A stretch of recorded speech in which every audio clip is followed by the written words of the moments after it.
Amém, irmãos? Quantos querem um avivamento? Avivamento é tornar vivo aquilo que está morto, amém? Avivamento é tornar vivo aquilo que está morto. E somente pode tornar vivo algo através da obra do Espírito Santo em nós.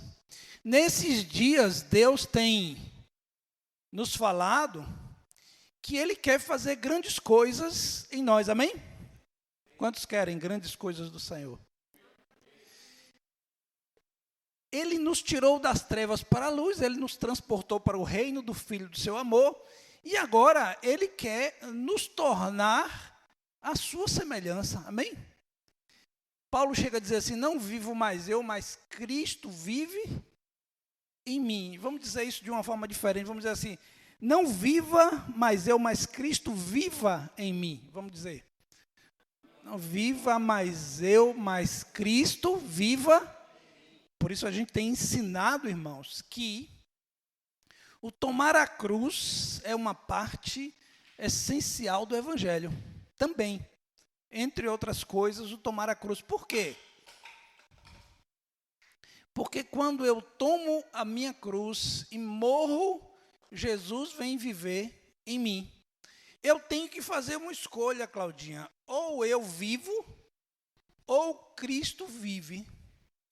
Paulo dizia, eu esmurro o meu corpo e o reduzo à escravidão, para que eu não seja reprovado naquilo que eu prego. Ou seja, eu tenho uma batalha, uma luta todos os dias, e para fazer Cristo viver, eu preciso fazer morrer o meu ego, eu preciso fazer morrer os desejos carnais, as obras da carne.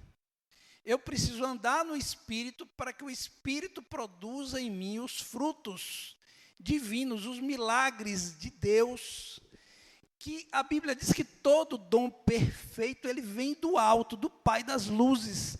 Eu não tenho como produzir essas coisas, eu preciso de um milagre dentro de mim.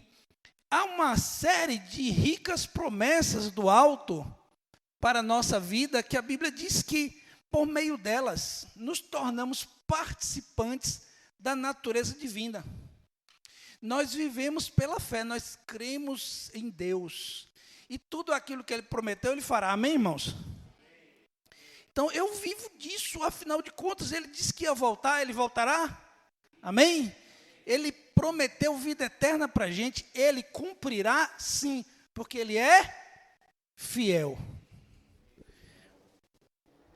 Então, eu vivo de crer nisso. Eu vivo de um milagre todos os dias, o milagre da salvação. Porém, irmãos, o que acontece, o problema é que o pecado faz separação entre nós e Deus, se o pecado está presente na nossa vida. O problema é que também, não só o pecado de prática, mas muitas vezes tomamos decisões diferentes da vontade de Deus. Marcos Moraes conta numa ministração que tinha um rapaz lá que fez um concurso, decidiu sair da cidade, decidiu ir embora. Ele era líder de grupo caseiro. E fez um concurso, foi morar em outra cidade. Tem algum pecado nisso? Não. Não. Qualquer um de vocês pode fazer o concurso e ir para fora. Mas aí o Marcos fez a pergunta a ele, meu irmão, deixa eu te fazer só uma pergunta. Você orou para saber se Deus queria que você fosse? Você dependeu de Deus? Se você buscou conselho com os irmãos? Então, ou seja, ele foi para outra cidade porque fez o concurso. A pergunta é, era da vontade de Deus que ele fosse? Ele fez na dependência do Espírito Santo. Então, há muitos rumos que a gente toma na vida da gente, que às vezes é resultado de falta de fé ou de independência da nossa parte. Então, nós temos, às vezes, pecados de prática e, às vezes, decisões independentes de Deus. E essas coisas vão nos tornando distantes de Deus. A palavra hoje é sobre arrependimento. Arrependimento que, no sentido prático, significa voltar-se para Deus, ou voltar a Deus. É uma mudança de mente, de deixar de ser independente para ser dependente de Deus, de abandonar a rebeldia para ser manso e deixar que Jesus governe, tomar sobre nós o jugo dele, para que ele nos leve adiante. Esse milagre que acontece na vida da gente, ele é resultado de uma aproximação de Deus. Ele próprio chama, ele próprio faz, mas conta com a sua decisão. De você estar perto dele, ele derrama todas as bênçãos, ele derrama toda a graça para que você se aproxime dele. Ele abre a porta, ele enviou inclusive seu filho para que a porta fosse aberta para você. Mas a questão é, você decide. Ou a obediência para a vida, ou a desobediência para a morte. Deus, queridos, quer nos levar a crescer espiritualmente nele, para estarmos cada vez mais perto dele. Como eu disse aqui agora, o arrependimento é o início desse retorno. Não há crescimento sem proximidade de Deus. Tem um texto que diz assim: chegai-vos a mim e eu me chegarei a vós. Perto está o Senhor de todos os que o invocam. Amém, irmãos? Porque Jesus abriu um caminho.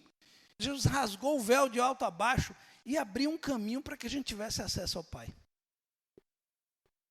Mas a pergunta que eu quero fazer aqui. Primeiro eu digo para vocês, Deus está perto da gente, amém? Deus não está longe. Deus habita em você através do Espírito Santo que habita em você. A pergunta que eu tenho para fazer para você é: você está perto de Deus? Deus se aproximou tanto de você que enviou seu próprio filho para que ele morresse numa cruz, para que ele fizesse uma obra. Essa obra de Cristo, essa obra da cruz de Cristo é um negócio fantástico, tremendo, maravilhoso. E depois, quando Jesus sobe aos céus, e ele diz: não vos deixarei órfãos, eu vos enviarei um Consolador, que é o Espírito Santo, que a Bíblia vai dizer que é ele que nos conduz ao arrependimento, que é ele que nos traz consciência de pecado. O fato é que, muitas vezes, por decisões independentes de Deus, ou por pecados, ou pelo fato da gente começar a aceitar determinadas coisas na nossa vida, a nossa mente vai se obscurecendo, o nosso entendimento vai se obscurecendo e a gente vai se afastando de Deus e, de repente, começamos a viver novamente escravos do pecado. Ou a viver como aquele religioso. Lembra que a gente explicava o discípulo, o religioso e o incrédulo? O religioso é aquele que tem Deus na vida dele, mas Deus não está em primeiro lugar. O religioso, às vezes, tem Deus como o gênio da lâmpada, ora a Deus para que Deus resolva os seus problemas, mas não vive para resolver os problemas de Deus. Deus tem um grande problema na terra: o pecado e um monte de gente que ele criou perdida. E Deus quer que todos sejam salvos. Por isso ele nos enviou a pregar o Evangelho. Mas o religioso, ele começa a viver não para resolver o propósito de Deus, os problemas de Deus, mas para resolver os seus. Deus me dê isso, Deus me dê aquilo, Deus me deu um emprego, Deus me deu um concurso, Deus me dê isso, me dê aquilo. Deus, eu estou com dor, Deus, eu estou triste, Deus, eu estou... E parece que Deus é só o seu consolador e não o seu Senhor.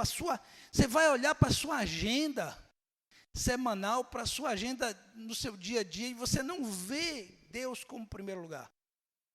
Você vê, às vezes, aquela falsa, terrível busca pela felicidade, que é o grande mal da humanidade, a busca pela felicidade. E eu tenho dito para os irmãos, Deus não está preocupado com sua felicidade, Deus está preocupado com a sua santidade. Aí, fruto dessa santidade é que vem a verdadeira felicidade que o mundo não pode oferecer, mas que só vem de Deus. Então, a palavra de hoje é para que você se volte para Deus. Só que tem uma questão muito séria. Quando a gente diz assim, você não já pregou para alguém e diz assim, você precisa mudar, você precisa deixar de ser uma pessoa do mundo. Aí a pessoa vai dizer assim para você, eu mudar de quê? Eu sou uma pessoa boa, eu não matei ninguém, eu não roubo, eu sou uma pessoa honesta, um trabalhador, um bom pai de família. E aí você cá com seus botões aqui, em conversa com o Espírito Santo, o que é que você entende? Que essa pessoa acha que está tudo bem, mas não está. O que lhe falta? Consciência de pecado. Ele pensa que as boas obras vão levá-lo para o céu, mas não. A Bíblia diz, irmãos, que se você falhou em uma coisa, se você deixou de cumprir um mandamento, você está pecando. Levanta a mão aí quem é pecador. Se Deus, a Bíblia diz que nós seremos julgados pelas obras, e se Deus for examinar tuas obras, hoje, qual seria a sentença de Deus? Por isso que Deus enviou Jesus, para que ele morresse no nosso lugar e sofresse a pena que era nossa, e nós podemos, pela fé, nós confiados em Jesus Cristo, nós temos a absolvição dos nossos pecados. Amém, irmãos? Porque Cristo levou sobre si nossas dores e as nossas iniquidades. Mas em termos de merecimento, você merece a morte eterna. Eu tenho dito para os irmãos, se Deus me lançasse no inferno, Deus estaria justo. Deus seria justo. Deus só não vai me lançar no inferno por causa do filho dele que morreu na cruz por mim. E eu criei nele, e eu estou nele, e nele estou sendo santificado. Eu estou sendo transformado à sua imagem, e os meus pecados estão sendo limpos. É tanto que Pedro vai dizer assim que a gente deve andar o tempo da nossa peregrinação com temor e tremor. Porque também a palavra diz que sem santificação ninguém verá o Senhor. E aí Paulo, quando ele está conversando com os coríntios, ele está vendo uma série de problemas acontecendo na igreja e ele vai convidar os irmãos a um exame profundo, a uma investigação sincera do seu coração, porque se você está mal, mas você acha que está bem, você está enganado. E a Bíblia é cheia de palavras, você diz, não vos enganeis, não vos enganeis, não vos enganeis. Eu, irmãos, como um ministro de Deus, né, que todo mundo é ministro de Deus, todo mundo é transmissor da mensagem de Deus, preciso dizer para vocês que vocês se desenganem, que vocês descubram. Em 1 Coríntios 11, 28, Paulo vai dizer, examine-se, pois, o homem a si mesmo e vede se verdadeiramente estais no Senhor. E vejam que essa palavra aqui é uma palavra dura para mim também. E dura para vocês. Mas não é uma palavra de condenação, é uma palavra de abrir os olhos, de você enxergar a verdadeira condição em que você está, de o Espírito Santo, se Deus está dizendo para a gente se aproximar, é porque a gente está meio longe, né? Não é verdade, irmãos? Então Deus está querendo que você examine a você mesmo. Lá em 2 Coríntios 13, 5 diz: examinai-vos a vós mesmos, se permaneceis na fé. Será, irmãos? E essa dúvida é uma dúvida para quebrantamento, para arrependimento, não é uma dúvida para desânimo. Será que vocês estão na fé? Será que vocês estão vivendo como discípulos? Em Gálatas 6,4 ele vai dizer: cada um examine as suas próprias obras.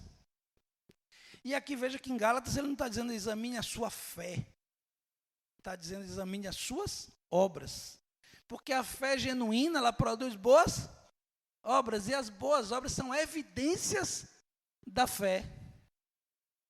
E a gente sabe, se alguém diz assim: eu creio em Jesus, mas não o obedece, não crê. Essa sua fé é morta. Examinar, eu fui no dicionário, né?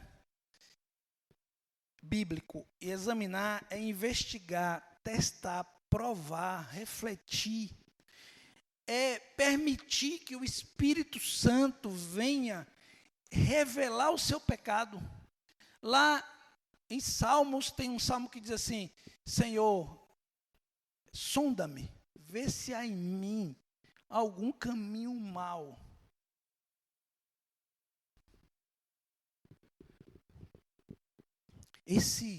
Essa palavra gera temor. E o temor é o princípio É o temor que faz eu medir os meus passos para andar corretamente. Aí Deus vai primeiro nos mostrando o temor, depois Ele acrescenta e nos aperfeiçoa no amor. Aí o amor lança fora o temor. Porque eu temo viver no pecado, mas quando eu estou andando corretamente, então eu começo a perceber o amor de Deus por mim e digo assim: estou nos braços daquele que nunca me deixou. Amém, irmãos? O Senhor é poderoso para guardar o meu tesouro até o dia final. Ele é. Mas eu preciso me limpar. Nós precisamos nos limpar. E a Bíblia diz que é o Espírito Santo que convence o homem da justiça, do pecado, do juízo. Está lá em João 16, 8. De forma que a palavra de arrependimento não é para a morte, sim para a vida. É para a libertação, cura, é para a correção. Deus quer fazer muitas coisas entre nós, mas Ele está nos falando que tem coisa impedindo. Aqui a gente lembra de Acã. Acã, Israel foi para a guerra, e Deus disse, através do profeta, que não pegassem despojos. Deus diz: não peguem despojos desse povo, que era um costume de guerra. Não peguem os espólios. Mas Acã pegou alguns tesouros daquela cidade e levou, e sabendo ele que a ordem era para não guardar, ele escondeu debaixo da sua tenda, enterrou debaixo da sua tenda, e aí Israel então começa a perder a guerra, vai para a guerra uma vez, perde, vai para a guerra de novo, perde, vai para outra guerra, perde de novo. E os sacerdotes, os líderes, procurando entender o que está acontecendo, e quando foram ver, era pecado escondido na congregação, que atrapalha o mover de Deus em nós. Isaías 59, 1 e 2 diz que a mão do Senhor não está escondida para que possa abençoar. Ele é socorro bem presente na angústia. Deus não serve só para nos abençoar e nos dar um concurso, ou não é só para isso, mas Ele dá porque Ele é Pai, amém? Meu concurso Ele deu, eu já contei para vocês, como de forma milagrosa, coisas aconteceram e eu passei no concurso. Deus abençoa, mas Deus não é só para isso. É com Ele, é na mão dele se eu vou passar ou não. Ele é que sabe. Eu vou fazer a minha parte. Mas a Bíblia é clara ao dizer que o pecado faz separação entre nós e Deus.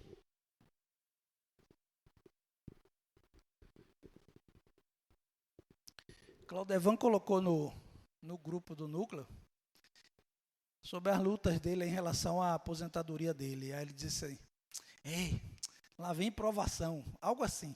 Lá vem provação, talvez Deus queira revelar o mal que tem dentro de mim.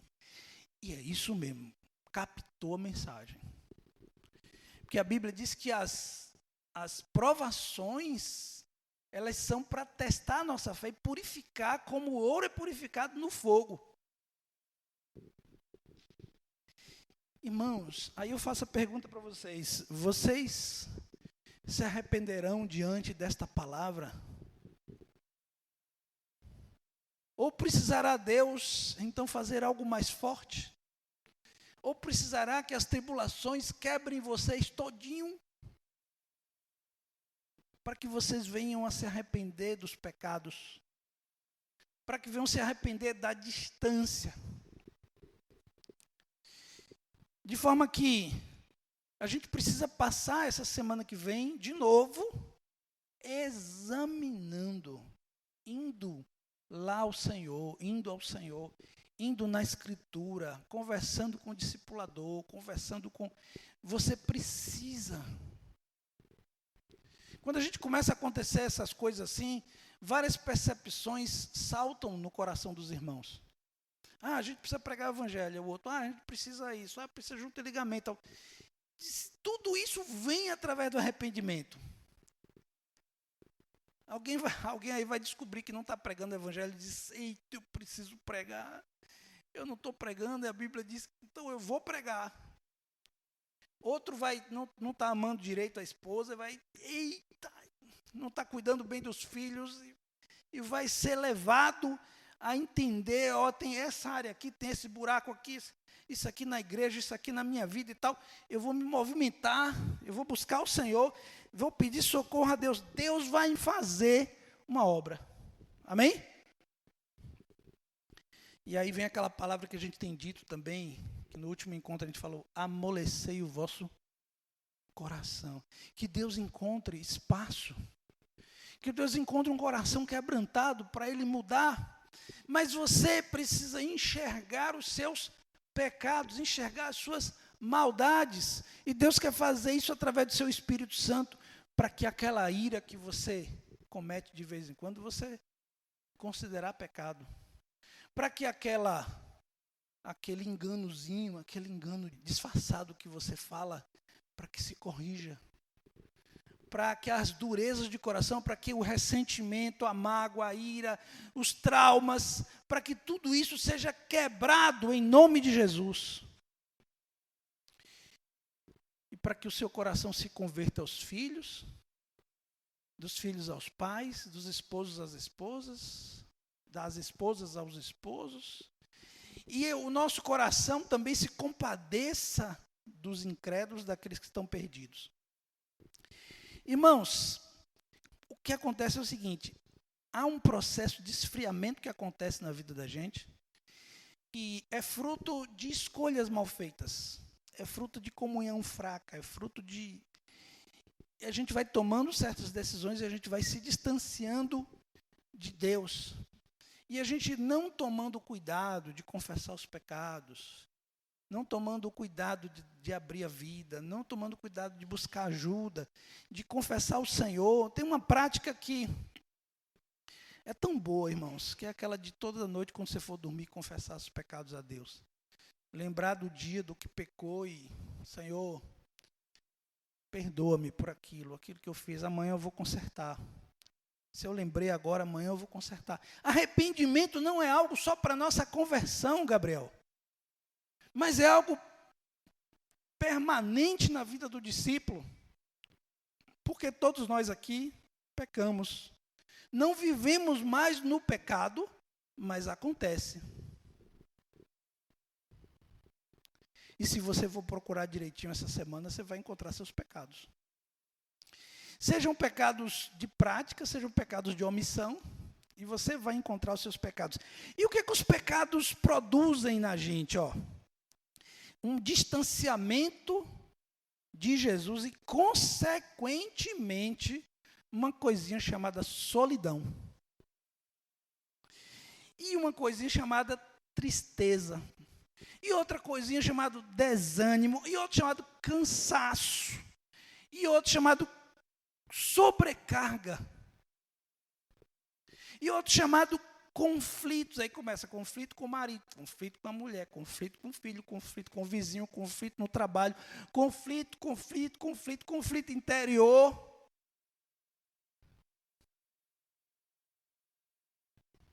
E de repente você começa a perder sua identidade em Cristo.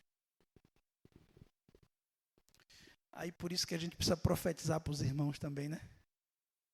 Porque às vezes a gente nota que a pessoa está meio distante, está esquecendo de quem era. Esquecendo de quem é.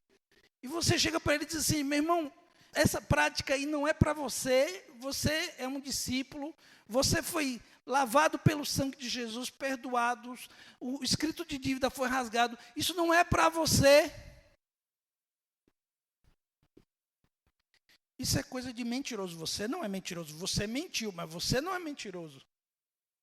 Desfaça-se dessa prática. Caiu no pecado de impureza, isso aí não é para você, você é uma nova criatura. A Bíblia diz que a nova criatura anda em vitória. Você caiu aí em impureza, arrependa-te e volta. Corrige isso. Anda perto de Deus, porque Deus vai te dar poder, meu irmão, para você vencer. Mas o pecado vai novamente nos tornando escravos dele. Porque a lâmpada se apaga, Pati. Aquela fé que tinha antes, aquela força, aquela garra, aquela habilidade de vencer o pecado já não tem mais, porque a mente está obscurecida e você começa a ceder de novo. Quando a Bíblia diz que se o teu inimigo tiver fome, dá-lhe de comer, teu inimigo tiver sede, dá-lhe de beber, vença o mal com o bem. Mas quando a lâmpada está apagando, se alguém pisar no meu calo, vai levar. Se alguém falar mal de mim, eu vou falar mal também. E os pecados começam a entrar, e de repente você vê discípulos agindo o contrário do que o Senhor quer. O contrário da vontade de Deus, agindo na carne. Agora, quem fraqueja, que eu também não, né? Paulo diz assim. Então, é possível que todos nós passemos por alguma situação, mas aí vem outro irmão e, peraí. Se Gabriel estiver agindo assim, precisa alguém a começar de mim, dentro de casa, dizer, Biel, peraí, o que está acontecendo? Vem cá. Ah, não, pai, eu estou assim, eu estou assado. Filho, lembra de Jesus. O Senhor está sobre tua vida. Vem cá, vamos orar aqui. Então, o pecado gera essas coisas em nós. Entramos em culpa, tristeza, desânimo. E essa tristeza e desânimo, que não é produzido por Deus, mas pela nossa própria consciência, ou pela nossa própria julgamento de si mesmo, ela produz uma tristeza para a morte. Paulo fala em 2 Coríntios 7,10, uma tristeza para a morte. Mas Paulo também fala de uma tristeza segundo Deus, que é resultado da obra do Espírito Santo em nós, nos mostrando os nossos pecados, nos convencendo de pecado.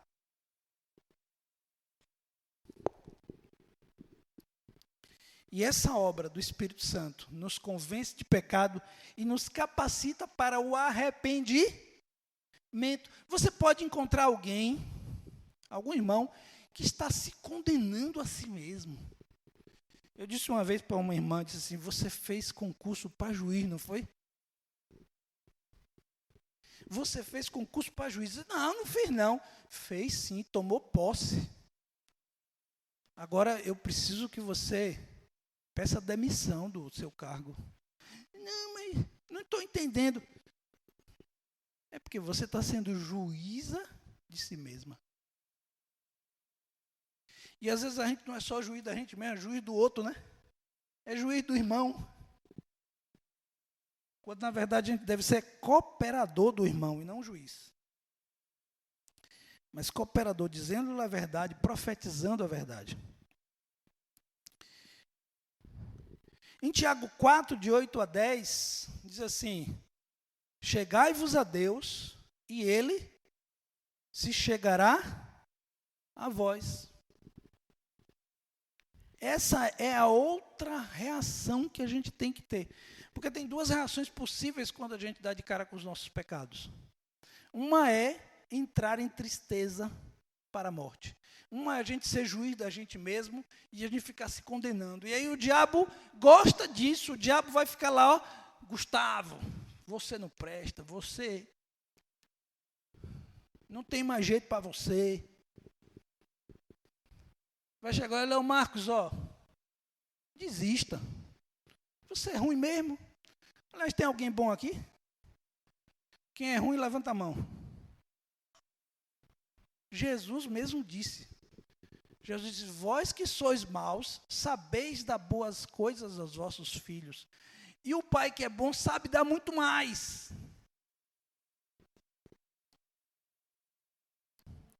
A primeira opção é, a gente fica se condenando. A segunda opção, que essa sim é a opção, é o caminho que Jesus abriu pelo véu, é o caminho do arrependimento. É o caminho do se render a Deus, Gabriel. De dizer para Deus, primeiramente, de confessar a Deus, dizer, Deus, isso aqui eu estou em pecado, isso aqui está impuro, isso aqui está mentiroso, isso aqui eu estou com o coração amargurado, estou com ira, estou com não sei o quê, estou com isso, aquilo. E vai diante de Deus. Quantas vezes for preciso, Jesus ensinou que o Pedro deveria perdoar o seu irmão 70 vezes 7. Deus só perdoa a gente uma vez, né? É? Não. Tem um texto que Jesus diz assim, quem vos ensinou a fugir da ira futura? A gente fica fugindo dos nossos pecados, ao invés de encará-los de frente e mudar. Irmãos, e aí onde está a questão? Porque ninguém consegue voltar para Deus sozinho. É, como eu comecei dizendo hoje aqui, é um milagre. É uma obra de Deus em nós, que ninguém consegue fazer, só Ele. A Bíblia chama isso de graça. Daí que surgiu a palavra gratuito. Daí que surgiu, paga o quê? Não, é de graça. De graça, ou seja, é por um favor que eu faço a você, um bem que eu faço a você, sem você merecer. Deus fez isso quando éramos ainda pecadores, Ele deu a vida do seu próprio Filho por nós, e agora, a Bíblia diz que muito mais Ele fará, agora que a gente foi justificado, e que a gente foi lavado pelo seu sangue. Deus está disposto a fazer mais ainda. Creia nele. Tem um texto que Jesus diz assim, arrependei-vos e crede no Evangelho. A gente tem que se arrepender de incredulidade, sabia? Eu não estou crendo. Se arrependa de não estar crendo. Porque a vida começa com a fé. A vida começa eu crendo. Então eu vou crer em tudo que Jesus disse, tudo que tem na palavra, tudo que Ele mandou fazer, e que Ele estará comigo. Então,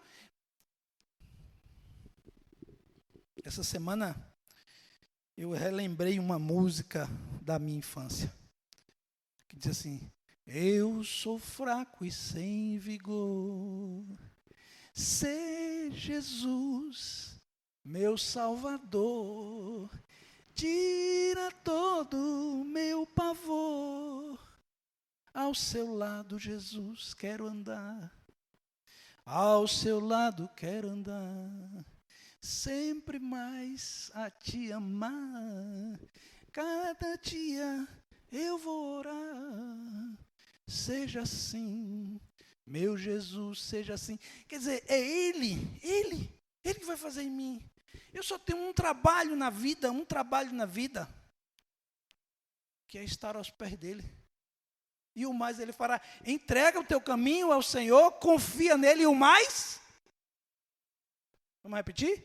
Entrega teu caminho ao Senhor.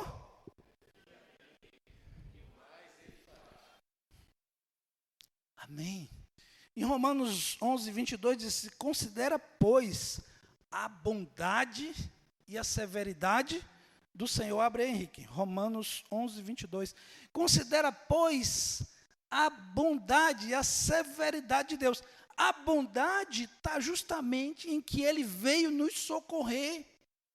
Mas a severidade de Deus, Laísa, é que o salário do pecado é a morte e Ele não terá o culpado por inocente.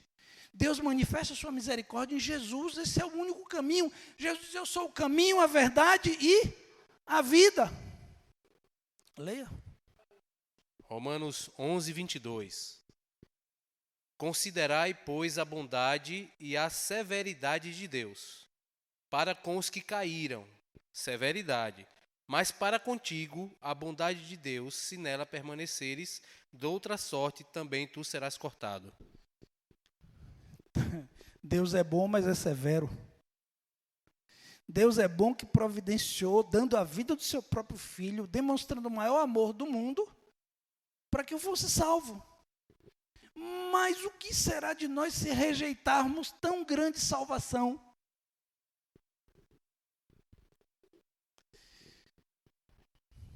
Eu digo isso para que tenham temor. Porque, irmãos, lembra quando a gente ensinou lá? O discípulo tem promessa de vida eterna. Dá para a gente prometer vida eterna para o religioso? Dá para prometer vida eterna para o religioso? O incrédulo, a gente sabe que morrerá eternamente. O discípulo tem em Cristo a confiança e a promessa de vida eterna. E o religioso? E aí eu quero repetir. Como é que a gente se torna religioso? A gente torna religioso deixando a lâmpada apagar e arrefecendo a fé. A gente começa a ser vencido pelos pecados, vencido pelas tentações, vencido pelas situações. A gente não confessa porque fica com medo, fica com vergonha do que os irmãos vão dizer, etc, etc. Mas a gente ignora que o corpo de Cristo cura, sara a vida da gente. E aí a gente começa a ser encaixado naquele texto de Isaías 29, 13, que diz assim: esse povo me honra com os lábios, mas o seu coração está longe de mim. O seu temor para comigo consiste apenas em obedecer mandamentos de homens nos quais foi instruído. Ele faz a apostilinha, ele está no encontro, ele ajuda na arrumação, ele toca o contrabaixo, ele toca teclado, ele toca violão, ele é obediente a esses procedimentos, mas o coração dele está milhares de quilômetros distante de Deus. E é isso que Deus está nos falando, para a gente se arrepender e voltar a Ele. Olha só, Romanos 2,4 diz que é a bondade de Deus que nos conduz ao arrependimento. A severidade dele pode, inclusive, como diz João 15, cortar você. O que diz em João 15? Eu sou a videira verdadeira e vós as varas. Toda vara estando em mim, toda vara estando distante de mim, não, né? Toda vara estando perto de mim, eu limpo, eu podo, para que dê mais fruto, mas a vara que não dá fruto, não tem resultado, a seiva chega lá, mas não produz nada, porque tem um coração duro, porque tem uma vida de pecado, porque tem uma vida religiosa, essas varas serão cortadas, porque nós temos que considerar a bondade de Deus. Glória a Jesus, graças a Deus por Cristo Jesus, como diz Paulo, mas nós temos que considerar também a severidade dele. Deus é bom, Deus é amor, mas Deus também é justo. Deus é bom, mas Deus é santo. Então, não dá não para tremer. Eu quero que vocês tremam mesmo. E eu também preciso tremer.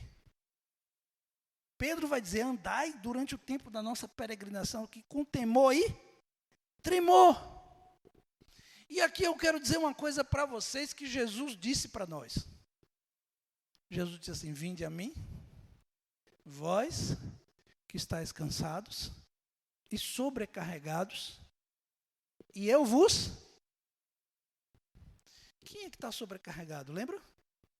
Aquele que a lâmpada se apagou, aquele que fraquejou, aquele que foi deixando os pecados entrarem, aquele que começou a se vingar quando não se vingava, aquele que começou a se desesperar e a cometer pecados e a se distanciar de Deus, aquele que desistiu do seu sacerdócio e virou um mero frequentador de encontro. E Jesus está dizendo, vinde, venham, se aproxime de mim, chegue perto. Vem aqui, você vai ver o que eu vou fazer com você. Coisas maravilhosas, você vai lá. Em Isaías 59, quando diz que o pecado separa, tem o texto depois de coisas que Deus faria no meio do povo. Deus quer salvar a gente, Deus está se movimentando para a nossa salvação, não só no sentido da vida eterna, mas aqui. Deus quer uma igreja próspera no sentido de fruto. Amém, irmãos? Deus quer, Claudevan chora de vez em quando, porque ele pensa assim, como será a igreja do amanhã? Meus filhos, eu não estarei mais, meus filhos, a igreja vai estar só eles? Não, Deus quer multiplicar a sua igreja. Mas quer quebrar você primeiro, para que você se torne útil para a obra dele. Se você vai casar, que seja para ele. Se você vai ter um concurso, seja para ele. Se você vai estudar, seja para ele. Se você vai trabalhar, seja para ele. Amém, irmãos? Porque, afinal de contas, você morreu e Cristo vive em você. Viva como essa nova criatura. Amém? Viva como essa nova criatura. Então, Jesus disse, vinde, estáis cansados e sobrecarregados. Tomem o meu jugo sobre vocês. O jugo é toda a vontade de Deus governando a minha vida. Deus põe o jugo e ele direciona. Então, de repente, no meio do caminho, eu comecei a soltar o jugo e comecei a andar de acordo com minha vontade. Toda a vontade de Deus na vida da gente produz mentira? Não. Produz conflito? Briga? Não. Produz engano? Mentira? Não. Produz sobrecarga, opressão? Não. O Evangelho produz vida. E Jesus vai dizer, se vocês vierem a mim, encontrareis descanso para as vossas almas. Ao invés de solidão, uma família espiritual, onde há consolo, onde há vida, onde há ajuda. Se tristeza era a minha vida, agora eu vou ter alegria verdadeira. Se eu tinha desânimo, agora eu vou ter uma coragem renovada, como diz Isaías 45. Aqueles que confiam no Senhor renovarão as suas forças, subirão como águias. Correrão e não se cansarão.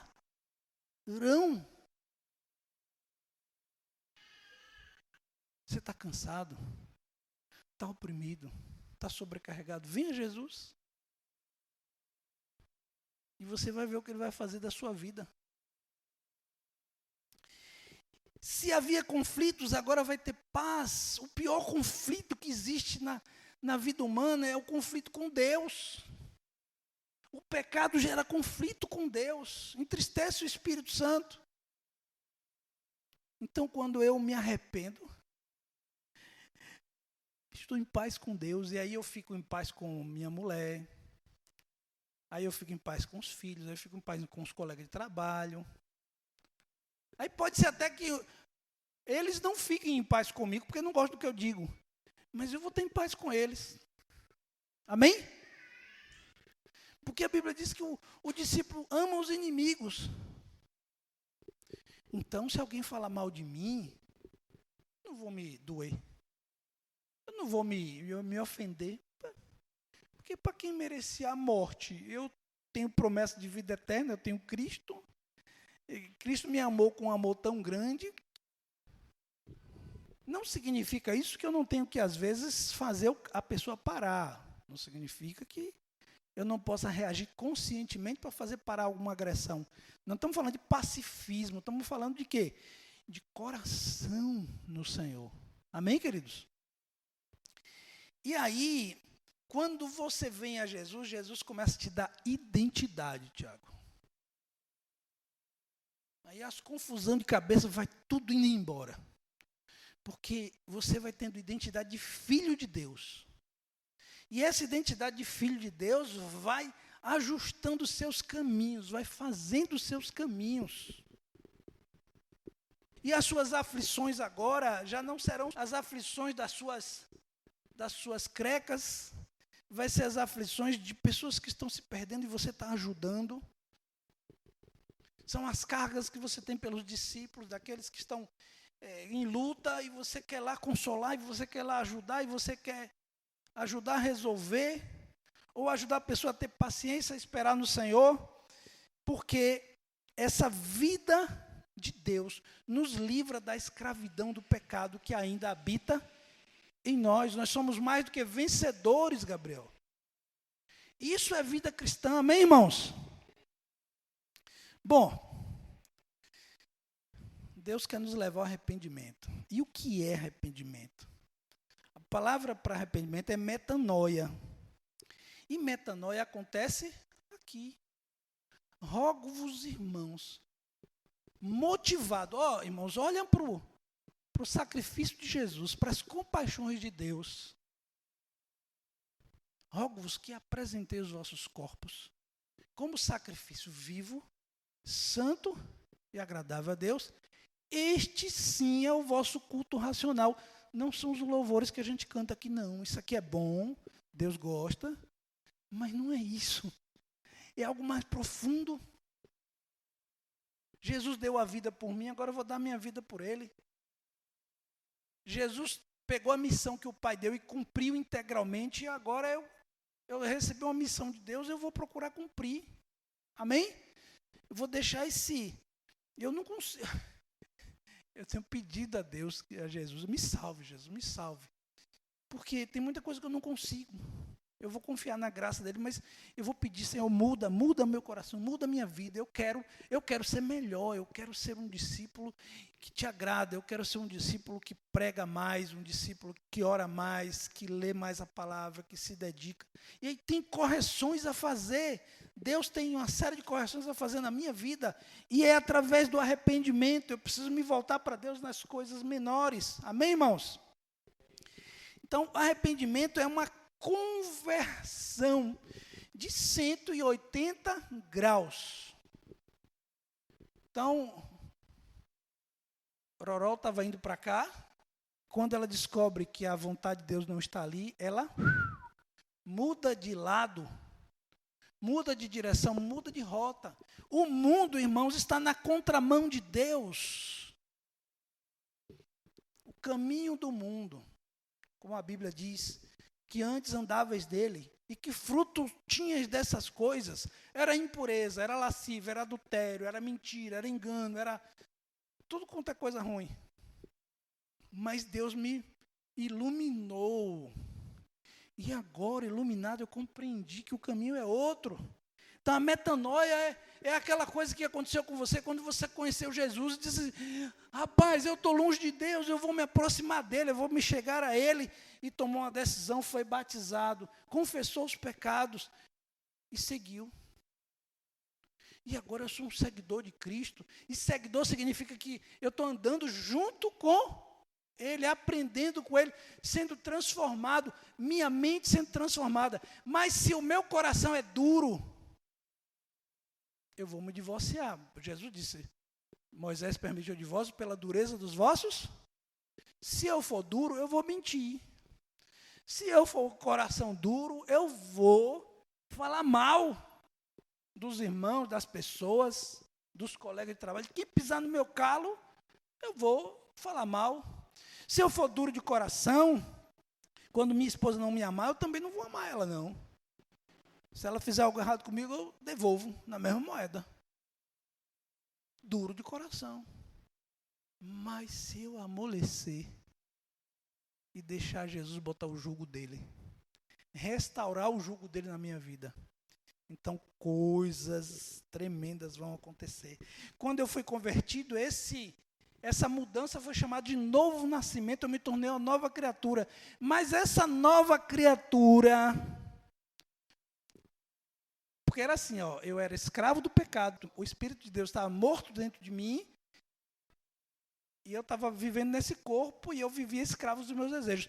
Quando eu conheci a Cristo, lá em Efésios 2, diz que meu espírito, eu fui renovado no espírito da mente. Eu fui renovado no espírito da mente, então fui iluminado, e o Espírito Santo de Deus veio habitar em mim. Mas eu ainda moro nesse corpo. Esse corpo, por exemplo, ele não é monogâmico. Eu tomei a cruz, fui transformado, eu venço o pecado e, pela promessa que fiz a Deus, eu mantenho essa promessa de fidelidade. Mas se eu soltar, então tem uma série de cuidados que eu tomo para não cair nesse negócio. Fico longe das mulheres. Não faço amizade com mulheres do mundo. Então eu fico longe, eu me cuido, Gabriel. Mas, sem Cristo, não dá para garantir nada. Assim eu falo nesse sentido, como também nos outros, em todos os outros. A palavra diz o sim, deve ser sim, o não, deve ser não. Então, quando eu estou com Cristo, eu procuro manter minha palavra. Mas quando eu estou sem Cristo, eu vou manter minha palavra, não, eu vou procurar o caminho da conveniência. De forma que antes do arrependimento, eu era independente, rebelde. Aí a gente cita exemplos, né? De Leusa me diz assim, cuidado com os exemplos que você cita, para o pessoal não pensar que tem a ver com você, né? Eu já ia dizer que eu roubava. Eu já ia dizer que eu roubava. Irmãos, eu nunca roubei nada de ninguém. Isso foi muito ensinado desde pequeno na nossa casa. Quando eu chegava com algo diferente, minha mãe já, de quem é isso? Quem foi? Quem te deu? Vai devolver. A criação foi forte nesse sentido, né? Eu mentia, sim, não muito, mas mentia. Eu era impuro, maledicente. Mas depois que eu encontrei a Cristo, eu me tornei dependente dele, submisso. Quando eu roubava, agora eu passei a restituir. Se eu mentia, falar a verdade. Se eu era impuro, buscar a santidade.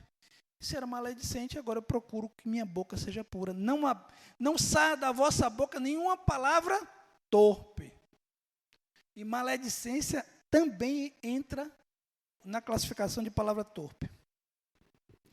E de forma que antes eu era um filho desertor. Eu desertei da casa do pai como filho pródigo. Sabe o que significa pródigo? Eu pensava que pródigo era o filho distante. Mas não, pródigo significa que ele pegou a riqueza que ele tinha e gastou tudo. Assim, ó. O cara gastador, que pega o salário do mês e gasta tudo com bobagem, é um pródigo. Ele não administra bem o tesouro que ele tem na mão. E a gente faz, às vezes, isso com a vida cristã, né? Mas, de filho desertor, eu passei a me tornar herdeiro do reino de Deus. De todas as promessas que Jesus fez, eu vou herdar. E Paulo diz assim, que é tão precioso esse negócio, que ele diz assim, eu considerei todas as coisas como esterco a fim de possuir a Cristo. Porque ele viu que não tinha nada melhor do que Jesus. Eu pergunto aos jovens aqui, como será a sua vida no futuro? Que escolhas você vai fazer? Você vai passar em concurso? Você vai casar? Você vai trabalhar? Como vai ser você no trabalho? Prepare-se já para você enfrentar as lutas de lá de fora. Jesus, em Mateus 3:8, ele vai dizer assim, produzir pois fruto digno de arrependimento. Irmãos, fé sem obra e arrependimento sem obra. Existe uma mentira em relação à fé que diz assim: aquele que invocar o nome do Senhor será salvo.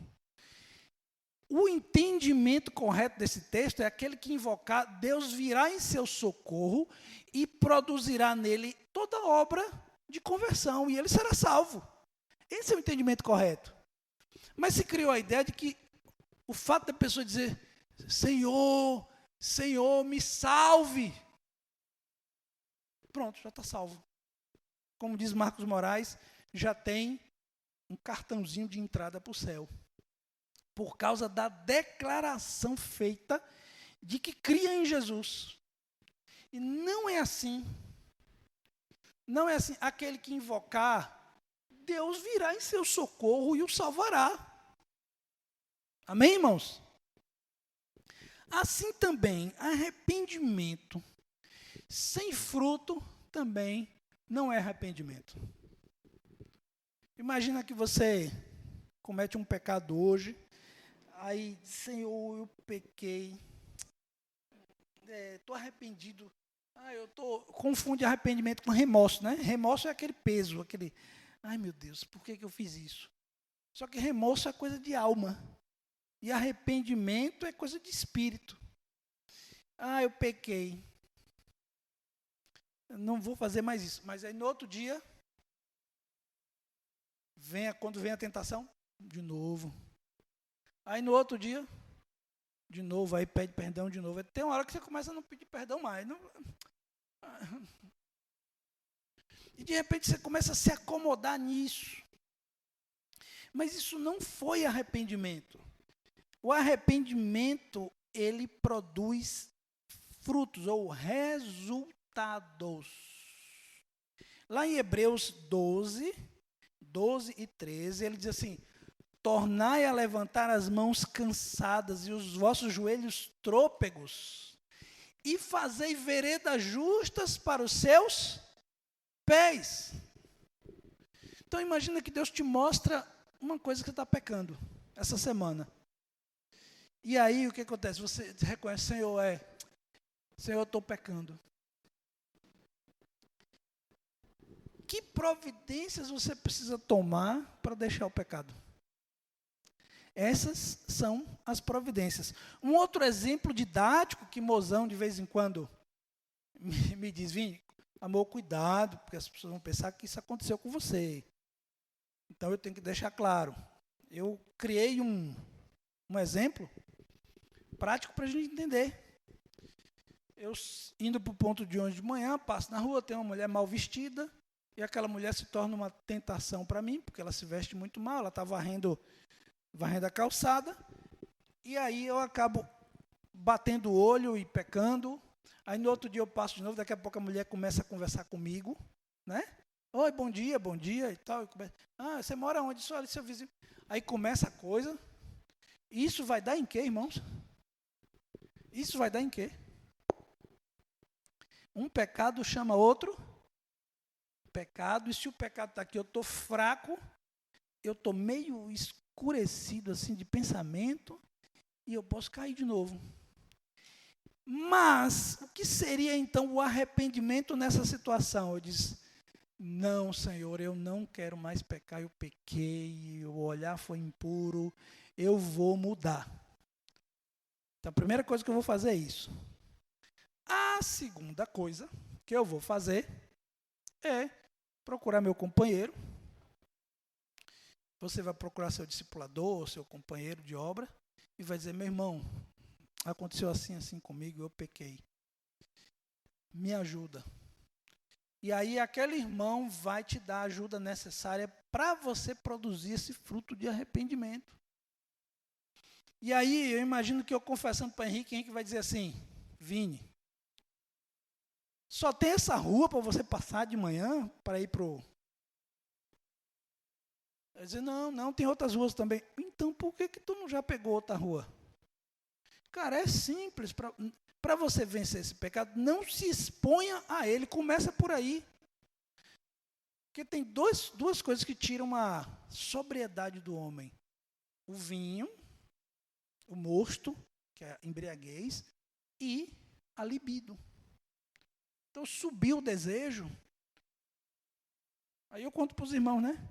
No meu pecado nutricional, estava fazendo dieta, perdendo não sei quantos quilos, e aí eu fui para abrir a geladeira e Larissa tinha feito um brigadeiro de panela. Quando eu abri, estava lá todo, inclusive pensando na dieta. Eu estou vencendo, eu estou conseguindo fazer a dieta. Quando abriu que viu, a baba desceu aqui assim, ó, eu já esqueci completamente, já peguei o negócio de panela e botei para dentro. E comi. Não foi um pecado contra Deus, foi um pecado nutricional, foi um erro de alvo. Um erro de alvo nutricional. E acontece assim com a gente com relação à vida aí fora. Então, o caminho de arrependimento aí, eu confessei a Deus, busquei ajuda para fortalecer a minha decisão, porque às vezes sozinho a gente não consegue, mas junto com os irmãos inclusive confiáveis, que não vão sair espalhando o seu pecado para outros, tá? Diga-se de passagem que isso também é errado, não se pode fazer isso. Meu irmão confiou a mim o pecado, eu guardo, nem para minha esposa eu conto. Vocês não devem contar para a esposa, nem para o esposo. A menos que você diga para a pessoa, sobre esse assunto eu preciso conversar com o companheiro ou com a companheira, com a permissão da pessoa que você vai conversar. Ela sabe, ela confia, ela sabe o que está acontecendo aquilo ali. Então, essa etapa de buscar o corpo, a Bíblia diz assim, confessai vossas culpas uns aos outros e orai, vamos repetir? Confessai vossas culpas uns aos outros e orai uns pelos outros para que sejam curados. Quando eu confessei a Deus, eu já fui perdoado. Não preciso ligar 3 horas da manhã para o discipulador para confessar para ser perdoado. Eu fui perdoado. Mas, se eu não tomar providências, eu vou cair de novo. A minha consciência ainda está maculada. Se eu não tomar providências, vai acontecer outra vez, porque eu estou fraco, então eu preciso me fortalecer. E o que é o corpo de Cristo? O corpo de Cristo é um recurso de Deus para a nossa santificação. Amém, irmãos? É um recurso de Deus, é ajuda. E eu vou lhe dizer, foi uma das melhores coisas que aconteceu na minha vida quando eu confessei os meus pecados para os irmãos. Senti sair um peso assim enorme das minhas costas. Primeiro porque eu podia dividir a carga, depois porque eu podia ser orientado, e depois porque eu não precisava mais fingir ser um santo.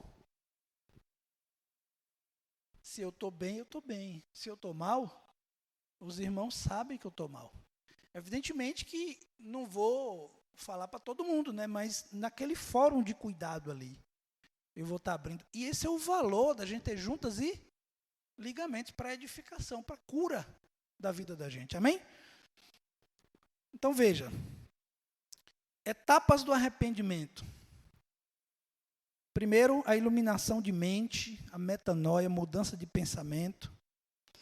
Aí depois vem a consciência de pecado, que é produzida pelo Espírito Santo. Às vezes esses dois se revezam aí na primeira etapa. Aí depois vem o exame de si mesmo, que é uma cooperação que eu faço com o Espírito Santo para identificar onde eu estou errando, porque Deus quer me curar daquilo. Então eu não estou identificando meu erro para baixar minha autoestima, para ficar lá para baixo, não.